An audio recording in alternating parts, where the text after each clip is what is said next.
Kisah pria yang menemukan harta karun di halaman belakang. Pada suatu sore yang cerah, di pinggiran kota Pennsylvania, seorang pria bernama Bob sedang melakukan kegiatan rutinnya, berkebun. Ia baru saja membeli sebuah rumah tua yang sudah lama tak berpenghuni. Halamannya ditumbuhi semang, belukar dan rumputan liar. Saat sedang mencangkul di sudut halaman, cangkulnya membentur sesuatu yang keras. Awalnya, Bob mengira itu hanya batu besar. Namun, setelah menggali lebih dalam, ia menemukan sebuah kotak besi tua yang terkubur dangkal. Kotak itu berkarat, kuncinya rusak, dan Bob harus membukanya dengan paksa menggunakan linggis. Dengan jantung berdebar kencang, ia membuka tutupnya. Di dalamnya, bukan harta karun berupa emas atau permata, melainkan tumpukan surat, foto-foto usang, dan sebuah buku harian.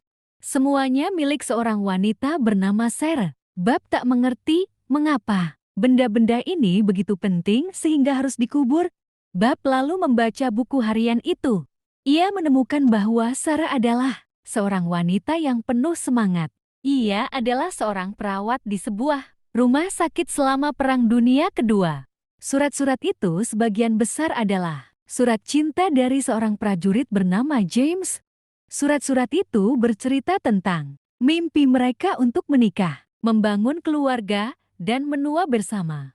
Namun, surat terakhir di tumpukan itu, yang ditulis oleh seorang komandan, menyatakan bahwa James gugur dalam pertempuran. Hati Bob terasa pilu. Kotak itu bukan berisi harta karun, melainkan sisa-sisa dari sebuah cinta yang hilang.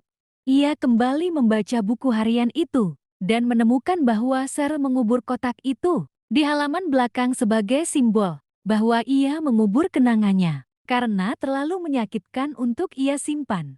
Kisah itu tidak berakhir sampai di sana. Bob merasa bahwa ia harus menemukan keluarga Sarah. Dengan berbekal beberapa petunjuk dari buku harian itu, ia memulai pencarian. Setelah beberapa hari, ia berhasil menemukan cucu Sarah yang kini sudah berusia lanjut. Ketika Bob menceritakan semuanya, cucu Sarah meneteskan air mata. Bob mengembalikan kotak itu, dan sang cucu bercerita bahwa ia pernah bertanya pada neneknya mengapa ia tak pernah menikah lagi. Neneknya hanya tersenyum dan berkata, "Cintaku terkubur di halaman belakang. Harta karun itu bukan uang atau emas, melainkan kenangan yang terkubur, yang berhasil dipertemukan kembali dengan pemiliknya." Kisah ini mengajarkan kita bahwa harta paling berharga seringkali bukan benda, melainkan kisah dan kenangan yang tersembunyi.